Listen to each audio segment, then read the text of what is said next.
So I went to this city on Boxing Day and find out a special Starbucks cafe housed inside one of the busiest shopping hubs of London, Oxford Circus.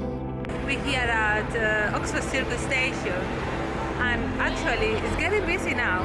Is it? Yeah. Do you like it when it's busy? Yeah, I love it. Yeah? Yeah. Why is that? You got more people to catch? There's many. No, I'm not catching anyone. But you're security. Well, we do our job, but yeah, we like to work with people. That's cool. Yeah, That's people, all. many different nationalities. Okay. Many- Where are you from? I'm from Spain, Spain, really? Yeah. What part? South? Malaga. Malaga. Yes. Where's Malaga? Anyone Malaga know? is in south of Spain. It's close to Africa. Oh, It's yeah, very nice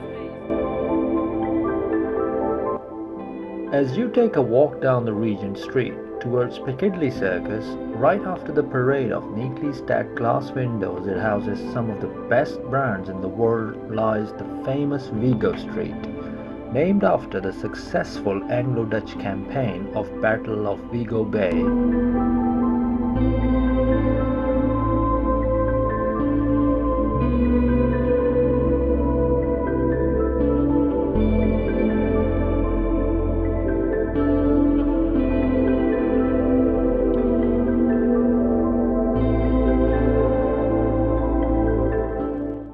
There lies a branch of Starbucks coffee that adorns the century-old wooden interior carved in the Damascus, what was then part of the Great Ottoman Empire.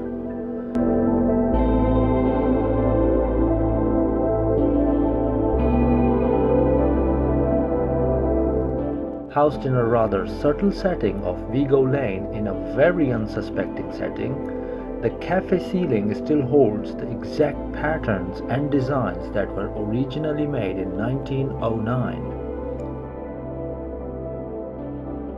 Local historians suggest that originally the interior design was prepared for an Oriental Carpets Shop, which was later on acquired by Starbucks management. The intricacy of design is really marvelous, and it entails the sense of time travel, taking us back to the late modern era where the then heavyweights of the world were involved in a critical struggle for supremacy.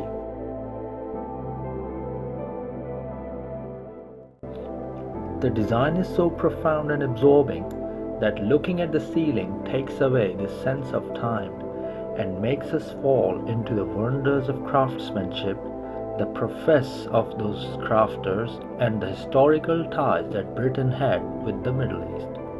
If you happen to be around this place, be sure to check out.